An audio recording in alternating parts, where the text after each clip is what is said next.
They say a win is a win, but for the Buffalo Bills at home against the lowly New England Patriots to squeak it out by 3 points, didn't love what I saw in Western New York yesterday, Stevie. What were your thoughts? Hey, like you said, a win is definitely a win. I thought it was going to be a cakewalk, but it actually had me on the edge of my seat. And I'm pretty sure Bills Mafia was just like me. But I'm actually proud of the Buffalo Bills defense for staying consistent and pulling out that dub.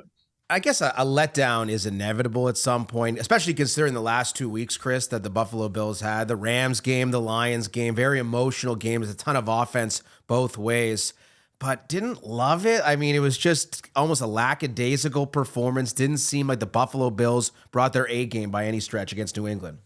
The Bills did not look good. They got the win. But let's start grading these teams on the same curve because the Kansas City Chiefs looked bad against the Raiders and needed a weird play to kind of win. It's the NFL. It's hard to win. The Raiders also beat the Ravens. So, you got the win. It didn't look pretty, but let's pull an Aaron Rodgers. Relax. Pulling Aaron Rodgers, that's generally not a good thing. We're not losers here. We are winners on Broken Table. Following Week 16, the Bills beat the New England Patriots. Aaron Korolnek, Chris Hein, Stevie Johnson, and a newcomer to the program, Chris Brieda. Yeah. Let's get you in to the conversation on this, Chris. Is it about the Bills' performance, or perhaps it's about Kansas City, what they did on Saturday, what the Baltimore Ravens did against the Pittsburgh Steelers? Which of it is more relevant this morning? Right now, what's most relevant is probably, if you're talking about KC, Baltimore, and Buffalo, like the Ravens right now. That win against Pittsburgh, they're right back in the AFC North hunt. And no, but if you want to go back to that Bills game against New England, you can't, like Tyne said, it's too difficult to win in this league, and you can't apologize for wins, man, especially against a divisional opponent who has had this game circled. You guys haven't even played the Patriots all year, man. They've been waiting all year to play the Bills. And to be that national headline. Oh, we're going to upset the Bills. We're going to shock them. It was really cold, too. Drake May looked awesome. But, Stevie, here's what I'm wondering. If you're on a really good team and you know you're playing a weaker team, during the week, is it easy to sort of lose focus of the task at hand, especially with the playoffs so close when you're playing a weaker team like New England? I wouldn't say you lose focus, but I would say you kind of assume. You assume that you're just going to go out and control a team that comes in statistically and hasn't scored over 30 points or 30 points in 40-plus games.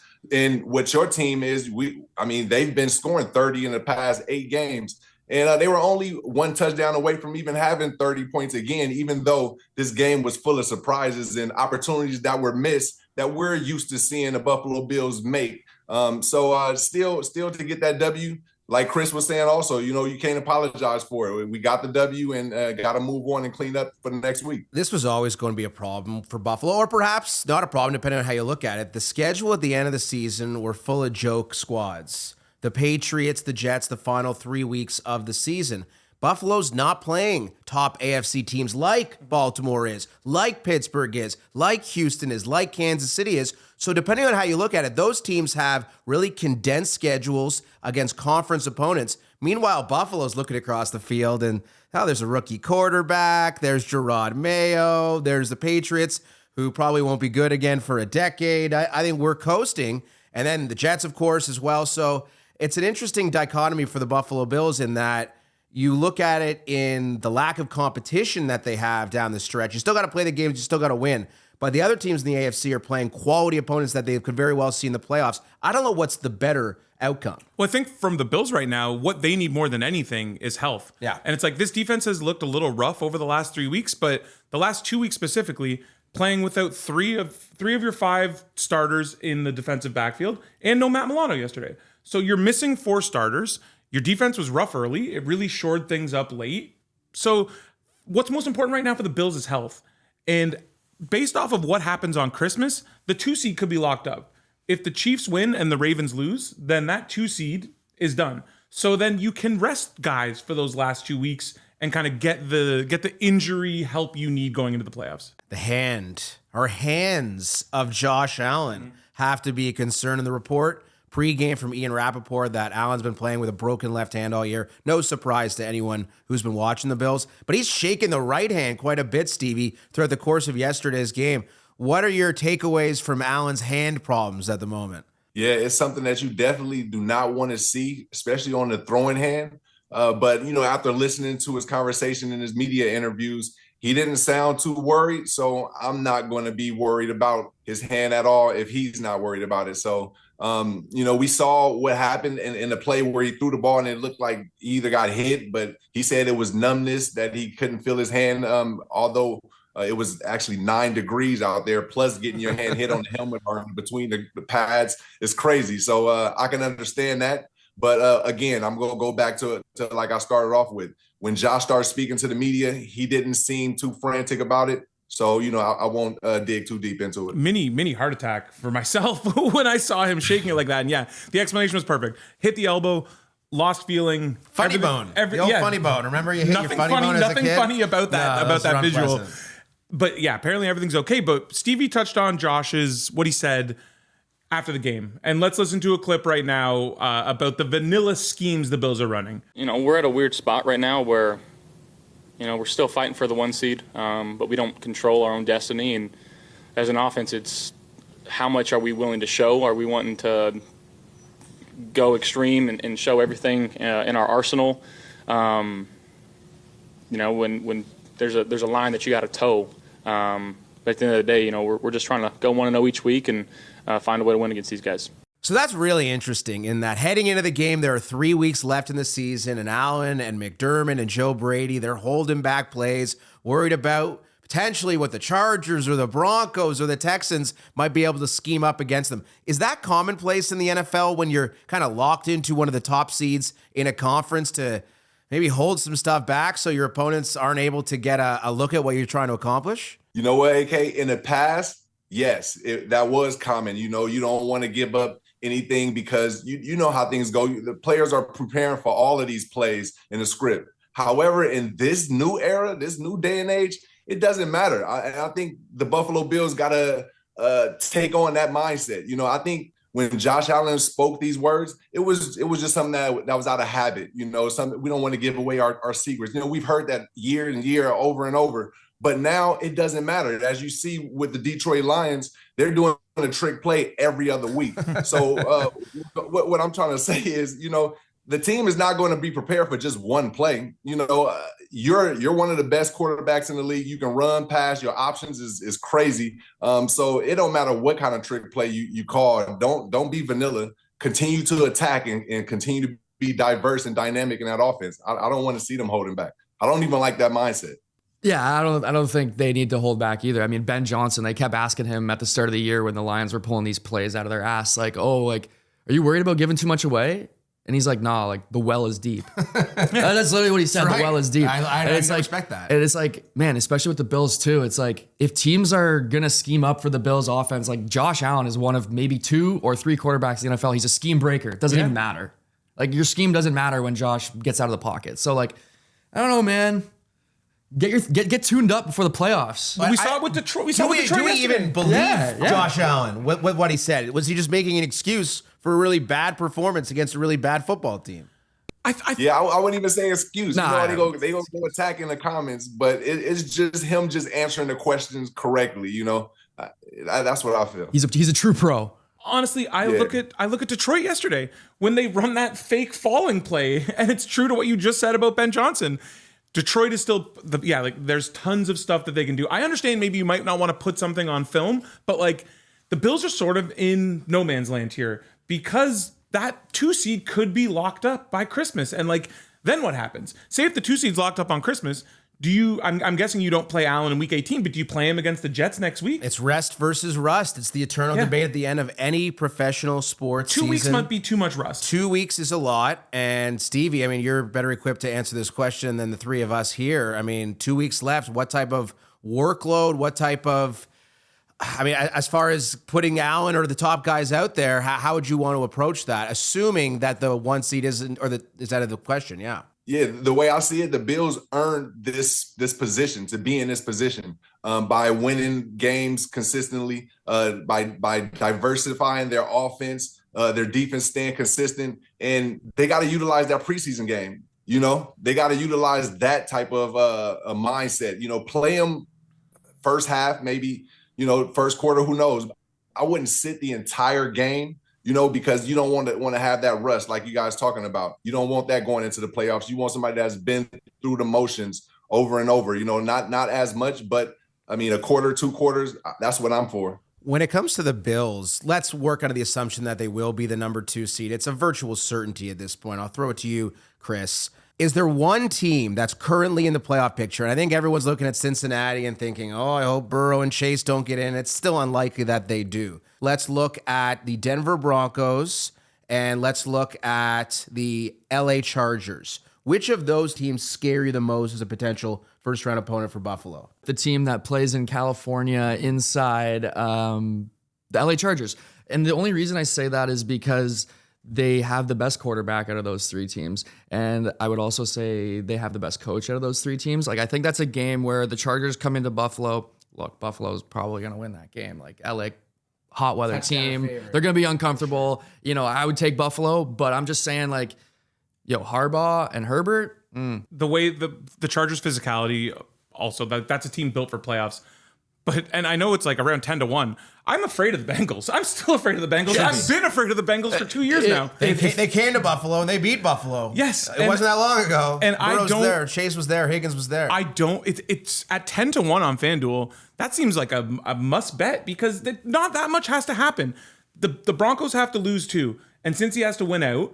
And then Miami. They play each other on Saturday. Exactly. Plays That's what I'm Denver, saying. yeah. And then the Broncos' other game is against the Chiefs. Bengals is the Steelers, so that's tough. And then you need Miami and Indy to just go 1-1. So, like, it's not that crazy for FanDuel to be offering an odd like this. It seems kind of nuts.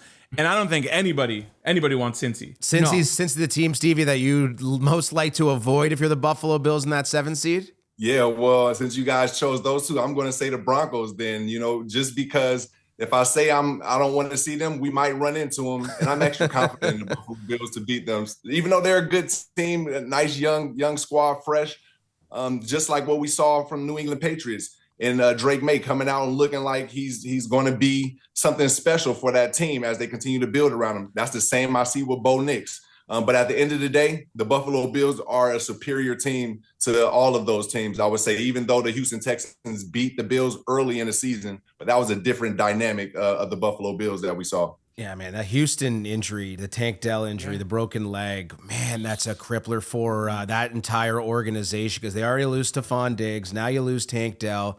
And beyond Nico Collins and Joe Mixon, there is no offensive firepower. You could make an argument that Houston would be the team that you'd want to play if you're Buffalo. So Houston locked into that 4 seed, right? That is true. Maybe the round 2 opponent. But I look forward to betting against Houston in round 1. I will fade the Texans in round 1 as well. Like I said, the Chargers against the Bills. I also forgot to mention that scoring defense too in LA, which has been a little weak the last few weeks, but they're solid, man. I'm just saying, like Harbaugh in the cold weather. I think the Chargers, I would give the edge in the coaching matchup there, but yeah, I'll fade the Texans in the wild card round. You just mentioned scoring defense, and that's a major concern when it comes to the Bills. Over the last 3 weeks, worst in the NFL in terms of points allowed per game, worst in the NFL in terms of yards allowed per game. Stevie, are you worried about the defense, or is it just they just need to get healthy?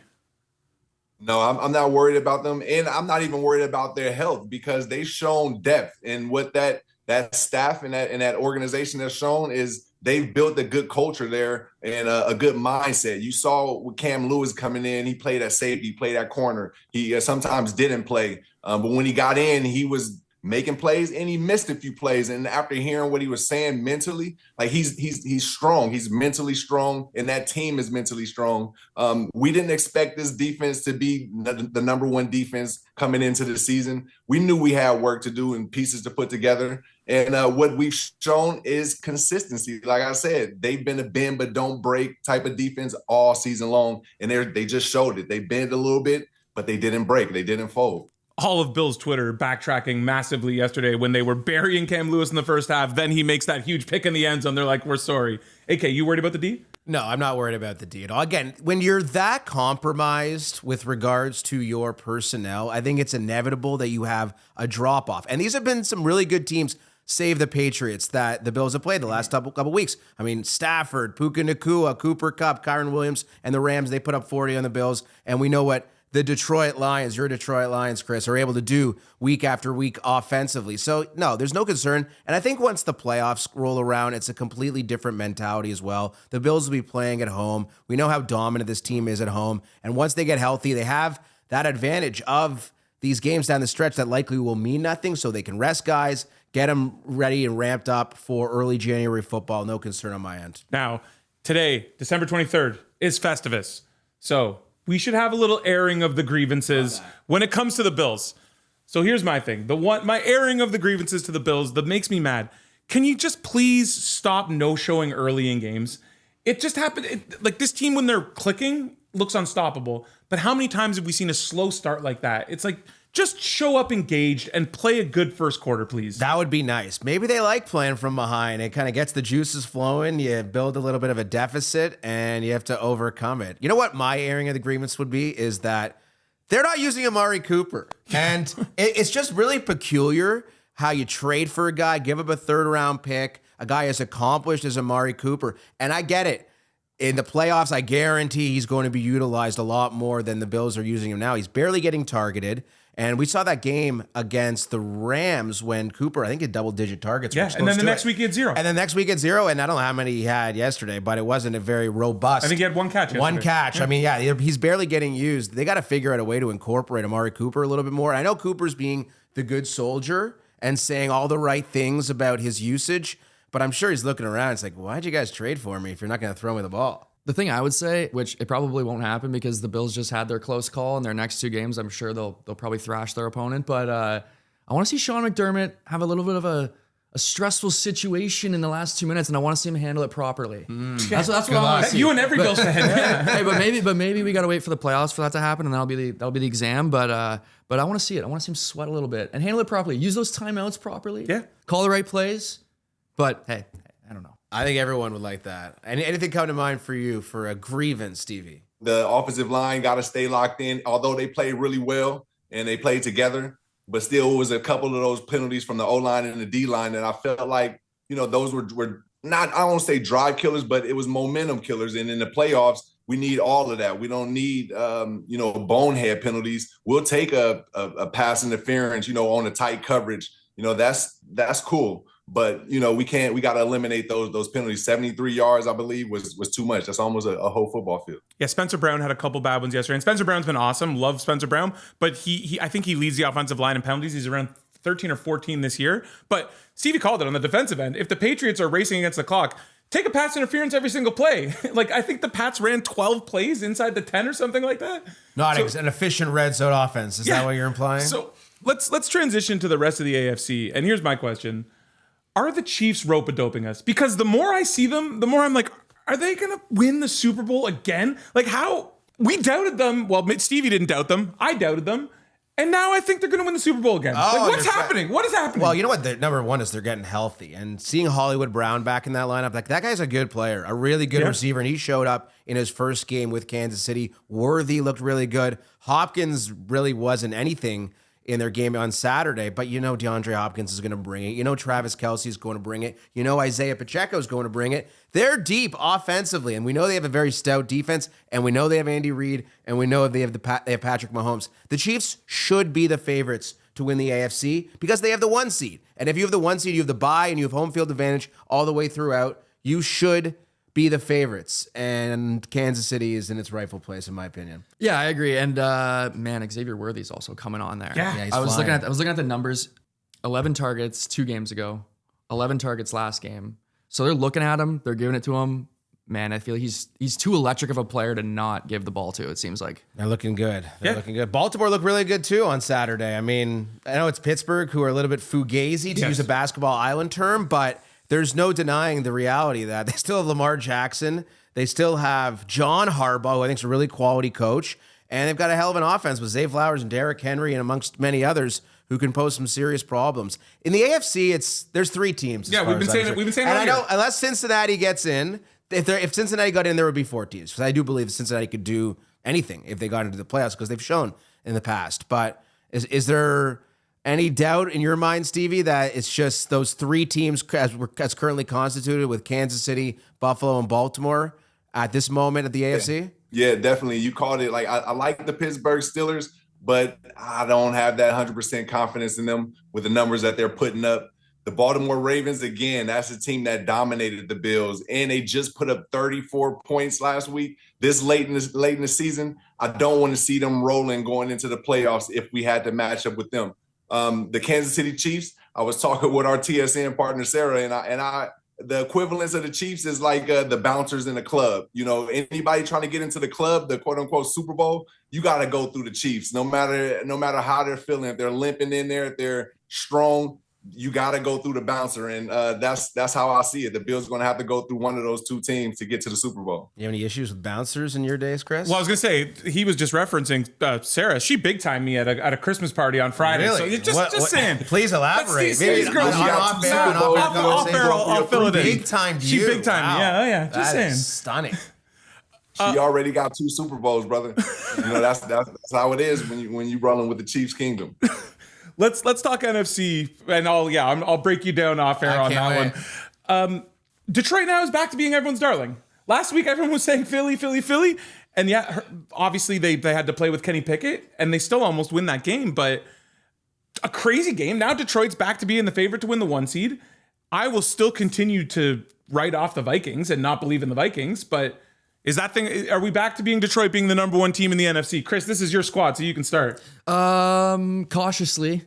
Yeah. You know, I'm trying to be humble here. I've never look, this is the best season I've ever watched in my entire life. All right. The Detroit Lions are 13-2. Is it supposed to be this stressful when you're 13-2? It is not. Yo, I swear, when you're 13-2, you can afford a loss. But no, I'm like sitting here like, oh my God, the Commanders. Oh my God, the Seahawks. Freaking Seattle blew it yesterday, but yeah, man, dude, we're watching the Vikings every week, and it's like, dude, can you guys just lose one? But I will say, I'm grateful that we have the tiebreaker because Minnesota fans are probably more frustrated. How are we 13-2 and we're the 5 seed? Yeah, like, what's going on? I will say, I mean, Detroit beat Chicago, a team so bad that the CFL is like, nah, we're good. We don't want you relegated to our league. Like, Chicago is a total joke. Love the CFL. Would never denigrate my favorite league. It's more so Philly. It's more so what happened with Philly. Exactly. Yes, Exactly. yes. But again, Jalen Hurts didn't play after the first quarter. Yeah. Small hands Kenny Pickett comes in, throws a brutal pick shortly thereafter. And I get it. Washington somehow won in spite of having 5 turnovers. Jaden Daniels was incredible in that game. Both statistically, certainly, but the way that he performed down the stretch, that TD pass to Jamison Crowder, I don't know how much we really learned about the top teams in the NFC until you see a fully healthy and operational Eagles team with Hurts at the helm. Detroit playing a team of legitimate competition with all the injuries. Again, Chicago doesn't count. Sorry, Chris. That's okay. It's just a reality. But Minnesota, I think you're a little bit overly dismissive of Minnesota. They're 13-2, brother. 13-2. And this is evoking memories of Dante Culpepper and Randy Moss and Chris Carter, the great Minnesota Viking teams of yesterday. How about Robert Smith in the backfield? Legend. Forgot Jake Reed. Oh, sorry. My bad.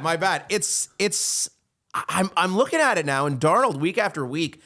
Everyone's anticipating this blow up and the bubble bursting with Minnesota. But the reality is, man, they have Justin Jefferson and Jordan Addison and Hawkinson and Aaron Jones out of the backfield. They got a ton of talent. So say what you will about Sam Darnold. There's a lot of guys who could make Sam Darnold look a lot better than he appears, Stevie. Now, hold on. Sorry, Stevie. I'm jumping the gun on you here. Go. You remember another Minnesota team of 2 years ago who looked really good and who won all these close games and was getting wins? And what did they do?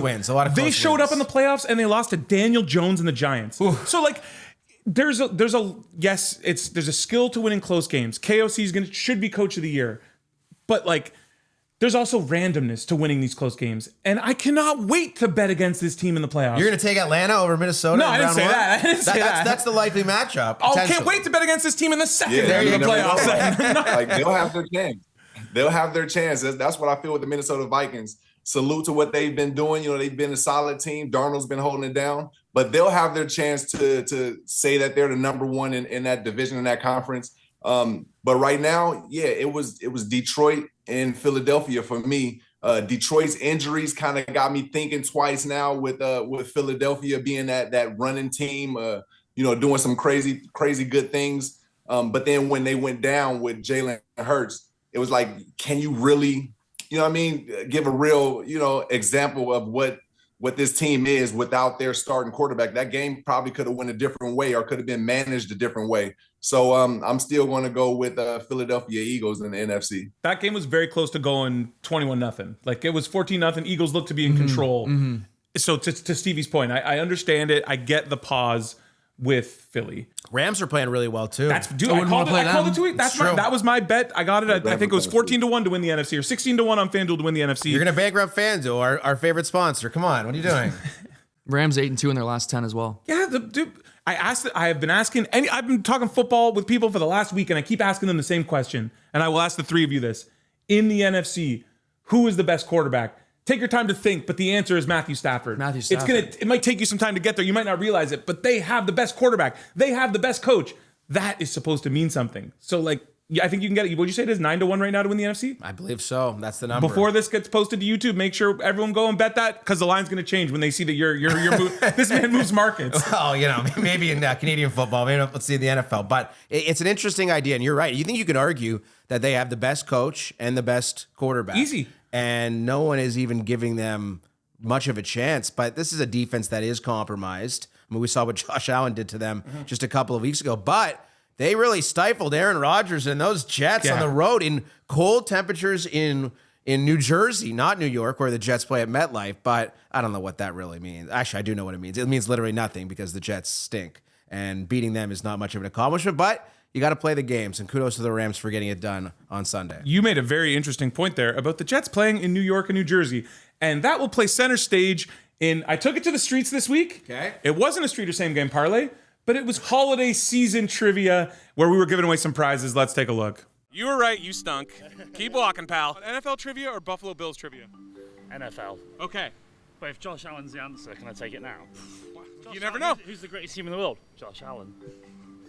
You're speaking my language, my guy. We are on the streets of Toronto doing a little NFL trivia, and yeah, we got presents to give away. You get the first one right, you can either take the prize or move on to question 2. And the prizes get better as you go, but the questions get harder. Okay? So let's start it. Name one Kansas City Chief. Oh my God. Wait. Patrick Mahomes. How did it take you that long to get Patrick Mahomes? And you can't even get Travis Kelce either? Come on, that's the easiest question. I forgot he was playing for the Chiefs. My other option was going to be, what does NFL stand for? Would you have got that one or what? Probably, yeah. Okay, there we go. Which player has won the most Super Bowls? Tom Brady? Wow, this guy, you started out slow. It was rough. I'm like, is this guy going to be on a question 1? Or you can keep going and risk it for those other presents. Which are better? The prizes get better as you go. I can tell, but I'm not a gambler. I'll probably take this one. So you're taking that? Yeah, represent. Thanks, dude. Appreciate it. What's in the box? That's what Brad Pitt said in 7. What's in the box? Which player has won the most Super Bowls? Tom Brady? Tom Brady is correct with 7. You can take what's in this box, or you can hold it, you can shake it. Let's risk it. Which team or teams have won the most Super Bowls?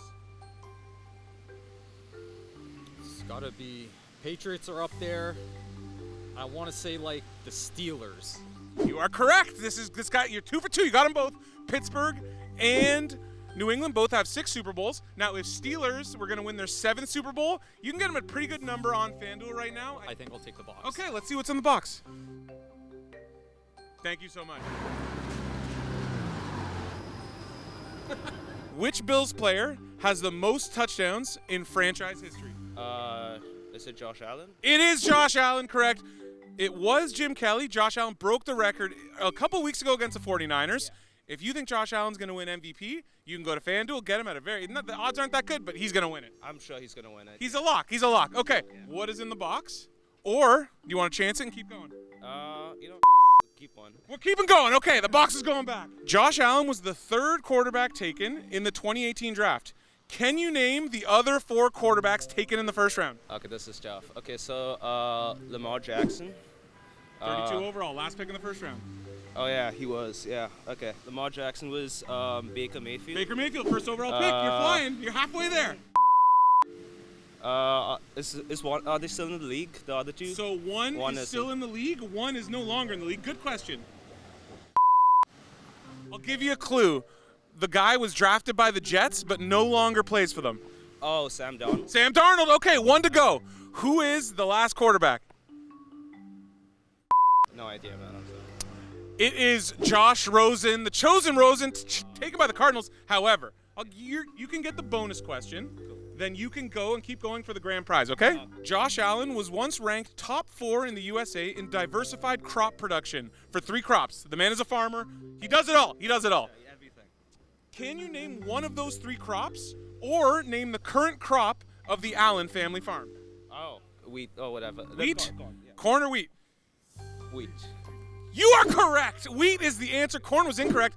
The man also has nuts, pistachios to be exact. So you could have gone with pistachios. Yeah. Okay. Do you want to risk it for the grand prize?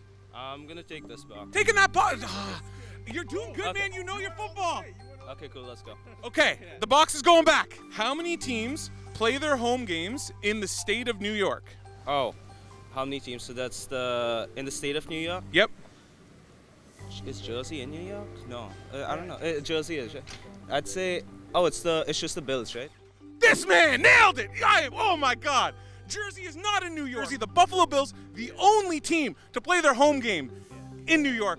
You crushed this. Thank you. Yeah, I appreciate it. You got a victory speech or something? I want to thank our Lord and Savior Josh Allen. He is going to win MVP. And yeah. And the Bills are going to win the bowl? Bills are going to win the bowl. I love it. Okay, you ready for your prize? Yeah, sure. $100 gift card to the NFL shop. There you go. And now you're going to buy a Josh Allen jersey with it? I'm going to buy a Josh Allen jersey. Yeah, okay. Yeah. Dude, thank you so much, man. Thank you. Hey, yo, shout out to the Allen Nut Farm out in California. I'll see you with that one. Credit to Stevie for on his Spectrum show gave an unbelievable line about soup to nuts, which just brought the house down. Stevie at his finest. So we got the holiday season. It's December 23rd. We already talked about a Festivus. Let's look ahead. We got a pair of games on Christmas. How are we feeling? Oh, I feel great. I think that's a fantastic idea by the National Football League. Sorry, NBA. Just dominate every single day on the calendar, and it just seems like every single night, every single afternoon is National Football League action, and I'm here for it. I don't care what day it is, what holiday it is, what denomination you believe in. NFL is my religion, and I'm here for it. Yeah, you don't have to play football games that's true. two times in 5 days. That helps. That helps. So on that note, we might as well, we got more games to go with when we do our best bet parlay. And hey, if you followed along with us, Michael Hall, I see you behind the camera. Hopefully you followed along because we had another winner for you last week as everybody hit. And as we bring up the standings, Stevie's got a game lead on me. I'm seeing in the comments, people are talking shit at me about they want Stevie to pull away in this. So he's got the 1 game lead, but I'm going to go with and I said it before, the Chiefs are rope-a-doping us all. This is when they start to just kick it into high gear, and a 2.5 point spread in Pittsburgh, I think, is way too low. So I'm going Chiefs minus 2.5. I like the Chiefs there too. That makes a lot of sense. And now they're getting healthy too, as we talked about earlier. That's really impressive. For me, Monday nighter. I know everyone's so pumped to see the Saints as 14.5 point dogs in Green Bay. Okay, I'm being sarcastic. The one thing I'll be pumped to watch is my boy Kendre Miller go over 14.5 receiving yards. Excellent pass catching back in college. Finally getting an opportunity to shine with Alvin Kamara out. Kendre Miller, big night coming for him on the receiving side. All right, I'm going to go to that Chiefs game just like Hein. This is going to be an SGP plus. Nice, here we go. That's what this is. This is a same game parlay FanDuel plus. loves it. Yeah, they're loving it. Throw it on the bottom there too. I'm going to go Xavier Worthy. I was talking about him earlier. I'm going to go over 4.5 catches. So like I said, 22 combined targets over his last 2 games. Seems like he's the focal point of this offense. And like I said, too dynamic of a player to not give the ball to. Look, he might come back down to earth a little bit. He's a rookie. He's had some like weird plays on the sidelines where his the trajectory is upward. He's not getting his feet in, or he drops that one. Like he's still got to iron some things out. Like he's a rookie, right? But they're loving him right now. He's dangerous, man. He's gone over 4.5 catches in 4 straight games. So hey, I'm just gonna ride it. All right, Stevie, the X-Man. Stevie, see us out because you're the contrarian. You like a couple unders here, right? Yeah, I like a couple of unders, man. And speaking of nuts in the Allen Nut Farm, playing 3 games in 11 days is nuts. And I felt like the Chiefs versus the Pittsburgh Steelers, this is the time where I don't think the Steelers are going to score as much, and the Chiefs will do what they're supposed to do to score, and I'm going to take the under on that. The Baltimore Ravens going against the Texans. The Texans, they barely hit 20 points. The Ravens did go to 34. I'm only going to stay under on that one because I don't want the Ravens to be rolling going into the playoffs, so I'm hoping they stay under. So that's going to be my selections for this week. Love it. Stevie's bringing 2 games to this just to... Can I take 2, 3, 4 picks? Try to get my record Get back yourself up? back. Well, if that's the I like case, that. someone better let's conference Davison because he needs like a 10-unit play to try to get back into this thing. Davis can conjure up a 10-unit play if anyone can. Okay, for sure. All right. On that note, happy holidays to everyone, and we will see you next week. Stevie, see us out. Hey guys, remember, if you don't have anything nice to say, you always got the option to not say anything at all. It's Stevie Johnson, and you've been watching The Broken Table. We'll see you in the comments. Happy holidays. Peace.